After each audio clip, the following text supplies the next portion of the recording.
produite en mars 2021. Je crains fortement que si ces manifestations se reproduisent, je crains fortement que celui qui va hériter du pouvoir ne sera malheureusement pas un civil. Pourquoi une autre force qui ne soit pas une force civile doit prendre ce que nous avons travaillé à la sueur de notre front et de nos sacrifices? Pourquoi? Barthélémy Toye Dias nekk le maire de la capitale du Sénégal di wax ne sous des manifestations yi nga xamante ne mi ngi continuer di am ci Sénégal, il craint fort que le pouvoir puisse être récupéré par des non-civils, maanaam par l'armée tout simplement. Et d'ailleurs waxaat na ko ci plateau 7TV émission bi nga xam ne mi ngi ko doon def ak Maïmouna Ndour Faye. Alors bi ma déggee on va dire les propos, ça m'a interpellé ci trois sens. Ensuite dinaa ci def bien sûr benn analyse bu ndaw. La première hypothèse bi nga xamante ne conclure naa ko ci li Barthélémy Dias wax. D'ailleurs Barthélémy c'est pas n'importe qui. Voilà, wax naa ci sama ay introduction propos. Barthélémy c'est le maire de la capitale, donc c'est quelqu'un bi nga xamante ne il est très bien renseigné, quoi que l'on puisse dire. Peut-être que ni amul la direction du renseignement national à ses côtés, ou peut-être que amul les renseignements généraux ci moom. Ce sont pas des on va dire des structures, des institutions qui sont logées à la mairie de Dakar, mais quoi que l'on puisse dire, il reste normalement le maire quand même de la capitale du Sénégal, et koo xamante ne effectivement mën na am beaucoup de renseignements. Donc Barthélémy Dias pour moi wax yi muy wax nekkuma koo xamante ne dama naan bon wax yi jarul dóor sa doom quoi, du ma ko jëlee noonu et du ma ko jëlee à la légère pour quelqu'un qui suit un peu l'actualité politique sénégalaise ak quelqu'un koo xamante ne il suit un peu la vie politique sénégalaise. Dama ciy dégager trois hypothèses. La première hypothèse mooy peut-être qu'effectivement il y a un sens réel ci li Barthélémy Toye Dias wax maanaam effectivement bu dee manifestation yi nga xamante ne gis nañ ko ces derniers temps au Sénégal depuis le 1er juin passé nga xamante ne tey la am une semaine ci Sénégal su continuer wala répression bi su arrêté wul l'armée sénégalaise mën na jël le pouvoir politique. loolu nag mu nekk j'ai envie de dire mu nekk une affirmation wala des propos qui sont extrêmement graves parce que wala extrêmement dangereux aussi parce que armée moom ça a eu jëlee le pouvoir politique en Afrique. Peut-être que di nga xam date bi nga xamante ne armée dina ko jël, mais doo mës a xam kañ la ko armée di bàyyeeg civil yi. Gis nañu le cas en Guinée, gis nañu le cas aujourd'hui au Mali. Alors, ce qu'il faut rappeler aussi, le Sénégal a une armée qu'on dise voilà républicaine, c'est-à-dire c'est une armée boo xamante ne armée bu instruite la, dinaa ci ñëw à la fin. Donc première hypothèse bi nga xam ne bëgg naa ñu taxaw si mooy il y a un sens réel te loolu nag bu dee nekk na lu dangereux la loo xamante ne war nañ def le maximum que mu bañ a am parce que comme ni ma ko waxee il faut que le pouvoir politique dans une république revienne aux civils. Voilà, armée nag son rôle c'est pas de prendre le pouvoir politique, rôle am du rek foqati pouvoir politique jiite ko. Loolu nekkul li nga xamante ne baax na ci réew et su ngeen xoolee dëkk yi nga xamante ne ñoo ñu gën a wër saa yu armée jëlee le pouvoir nekkul dëkk yi nga xamante ne ñoo gën a développé. Deuxième hypothèse bi nga xamante ne dama ko déduire ci li Barthélémy Dias wax mooy que ni peut-être voilà c'est une volonté dissuasive quoi, c'est-à-dire que ni peut-être que ni am na peut-être for na ci weewu béy ne armée Sénégal peut-être bëgg nañ ñëw ci affaire yi et que voilà mu jóg di porter le combat, di porter les propos, di ko wax di ko waxaat parce que je rappelle wax na ko ci TV5 comme ni ngeen ko gisee wax na ko ci plateau Maïmouna Ndour Faye. Et donc peut-être que c'est une volonté dissuasive, voilà wax gars yi ne bon écoutez restez dans les casernes, l'armée son rôle n'est pas de s'immiscer dans le jeu politique ou jusqu'à récupérer le pouvoir politique. Beneen hypothèse muy troisième hypothèse boo xam ne déduire naa ko ci Barthélémy la wax bon j'ai l'impression que c'est un appel au pied quoi à l'armée. C'est-à-dire que ni soo xoolee dans le fond des fonds, l'armée sénégalaise n'a aucunement l'ambition de s'intéresser à ce qui se passe dans le jeu politique et dans la scène publique. Voilà, ñoom ils sont dans leur coin, voilà, ils ont un rôle de surveillance de nos territoires, un rôle de sécurisation des biens et des services. Donc ñoom mësuñu xalaat naan voilà ils s'intéressent wala dañu bëgg a jël le pouvoir. Mais que Barthélémy Dias voilà di leen def un peu un appel au pied quoi. En gros bah écoutez les gars, su dee situation bi dafa nar a dégénérer wu actuellement Sénégal ba ñu si rey des gens nit ñi di si dee, économiquement le Sénégal s'étouffe, bon prenez vos responsabilités et voilà venez prendre le pouvoir quoi. Donc man noonu laa gisee troisième hypothèse bi donc appel au pied la.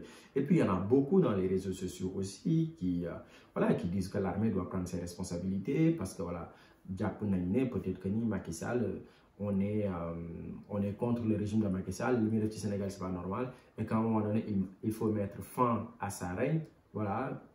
Et la meilleure façon de mettre fin au régime de Macky Sall, c'est de faire intervenir l'armée, clairement. Man beaucoup de ñi nga xam ne jàpp naa ne Macky Sall, voilà, il doit faire son mandat, son second et dernier mandat et s'en aller. Mais nag bokkuma si ñi nga xamante ne ñu ngi amee xalaat wala di def un appel au pied à l'armée en disant bon, il faut que l'armée prenne ses responsabilités jusqu'à s'immiscer. Parce que je pense que c'est extrêmement dangereux. C'est un précédent qui est extrêmement dangereux. Bu armée duggee dans le jeu public jusqu'à récupérer le pouvoir étatique. D'ailleurs, foofu laay ñëwee ci sama analyse. Alors lan moo tax nag pour man fi nga xamante ne man fa laa jàppee ne fa la ñu war a daanelee wax ji mooy que ni armée amul place dugg dans le jeu public. Et encore une fois, ñun suñu différence par rapport à la plupart des autres pays de l'Afrique de l'Ouest, muy Guinée-Bissau, muy Mali, muy Guinée, mooy que ñun dañu am même des armées instruites. D'ailleurs, moi, je vais avec un officier de l'Ancien Khamé. Donc, nous avons, voilà, je fais l'explication sur nos configurations armées. Nous avons une armée qui est très instruite. C'est-à-dire que nous comparons au Mali, comparé à la Guinée, voilà, comparé à la Guinée-Bissau, Guinée-Conakry et à d'autres armées, par exemple au Burkina, Côte d'Ivoire. Voilà, nous, armée sénégalaise, c'est une armée très instruite. C'est-à-dire que la plupart de nos officiers, bah, ils sont sortis des grandes écoles militaires. Soit nous du Maroc, Meknès, soit nous du Saint-Cyr en France, soit nous du Grèce, soit nous du Italie, Espagne, États-Unis, voilà, Allemagne, Canada. Voilà, nous, on a des officiers qui sont et sur nos armées aussi d'être organisées. Et on a même entre guillemets des armées, parce que nous avons l'armée de l'air, l'armée de terre, par exemple la marine. Nous avons le haut commandant, nous avons la gendarmerie nationale, nous avons la police. Donc, nous, voilà, les forces de défense et de sécurité du Sénégal, parce que même la gendarmerie, même la police, on a des gens qui sont hyper instruits. Nous avons des police ou des gendarmerie, master, donc voilà, les gars quand même ont un certain niveau d'études qui fait que voilà, ils ont cette conscience républicaine et voilà, nous ne faisons n'importe quoi. Et puis, li nga xamante aussi sama xarit officier bi loolu mu doon gën a expliquer ñu di si waxtaan mooy que ñun suñu armée yi amul forcément unanimité comme ni muy gaawee am ci Guinée wala ci Mali. Qu'est-ce que cela veut dire? Maanaam boo jëlee armée Sénégal da ngay am voilà le kuy jiite armée de terre, armée de l'air, nga jël ku jiite marine, ba pare nga am le CMGA, voilà le chef d'état-major général des armées, ba pare nga am le haut commandant de la gendarmerie nationale. Le haut commandant de la gendarmerie nationale hiérarchiquement dafay dépendre un petit le CMGA. Mais dans les faits, le haut commandant de la gendarmerie nationale, il rend compte directement au président de la République. Le général Moussa Fall, du côté de Macky Sall. Parce que le général Moussa Fall, il a ses moyens humains, financiers, hein, il a la brigade d'intervention polyvalente, le GIGN, le groupement d'intervention polyvalente de la gendarmerie nationale. Mais eux, le général Moussa Fall, il dépend du général Moussa Fall qui lui-même rend compte au président de la République. Donc, à mon une unanimité comme dans les autres pays. Parce que si quelqu'un connaît, dans le détachement, quelqu'un connaît dans le voilà, digérer sa démembrement. Donc, il est très difficile ci sunu armée Sénégal nga gis koo xamante ne voilà dafay am benn unanimité bi waa gendarmerie nangul ko waa police nangul ko waa armée de terre armée de l'air nangul ko kooku ñëw ne bon écoute damay dem defi coup d'état Sénégal loolu c'est extrêmement difficile. Deuxièmement mooy que ne aussi dafa am yeneen corps yoo xamante ne ils dépendent de la présidence de la République. soo jëlee d'ailleurs sama xarit officier bi ni ma koy expliqué soo jëlee au niveau de la présidence il y a un corps aussi boo xamante ne ils dépendent de la présidence de la République, c'est le commandement des opérations spéciales. Nous aussi ci présidence la ñu bokk donc tey benn nit wala benn démembrement de l'armée su ñëwoon ne damay dem génne Macky Sall par exemple au palais de la République toutes ces forces là la gendarmerie nationale la BIP le GIGN hein, voilà le commandement des opérations spéciales ñooñu mën nañoo opposé wu à un coup d'état et donc facilement qu'est-ce que ça peut entraîner en termes de conséquences? Bah, c'est une mutinerie quoi au sein de l'armée. Donc ça veut dire que ñee dañuy défendre la présidence parce que ñoom la ñu jox la sécurité de la présidence ak la sécurité de certaines personnalités. C'est pas l'armée au Sénégal ngay gis ñoom ñooy gérer la sécurité de certaines personnalités. Au contraire, c'est la BIP, voilà, la brigade d'intervention polyvalente, soit c'est quelquefois le GIGN, le groupement d'intervention de la gendarmerie nationale, nous ñooy gérer la sécurité et la garde rapprochée de ces personnalités-là. Donc, beneen corps d'élite su génnoon tey mais dafay dem def coup d'état au niveau de la présidence de la République wala au niveau des institutions étatiques da ngay gis beneen corps bi day ñëw défendre ces institutions-là. Donc, du yombee noonu loolu moo tax ay affaire de coup d'état c'est pas facile au Sénégal et j'ai envie de dire tant mieux. J'ai envie de dire tant mieux, xam nga pourquoi j'ai envie de dire tant mieux parce que armée saa yu jëlee le pouvoir en Afrique dinañ xam kañ lay commencer mais duñu xam kañ lay jeex. Tey soo leen xoolee ci Guinée avec le colonel Mamadi Doumbouya c'est pas un gars c'est pas un colonel boo xamante ne c'est à l'image des colonels sénégalais. Le gars c'était un soldat nekk dans la légion étrangère ñibbi si Guinée très rapidement Alpha Condé daal di koy monter en grade et en échelon très rapidement.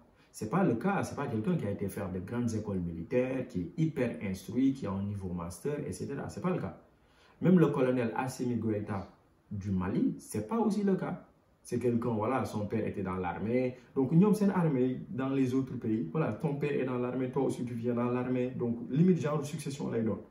Donc, quelquefois, ils ne font pas de grandes écoles militaires pour, voilà, Assimi Goïta, dans des écoles militaires au Mali, etc. Mais c'est pas quelqu'un comme à l'image d'un certain officier au Sénégal, comme au Canada, aux États-Unis, voilà, à un certain niveau, n'est ingénieur, même nous, si nous médecins militaires au Sénégal, c'est des militaires d'abord, mais des médecins, c'est ensuite des médecins, quoi. C'est-à-dire, ils sont hyper instruits, c'est des chirurgiens militaires que tu vois.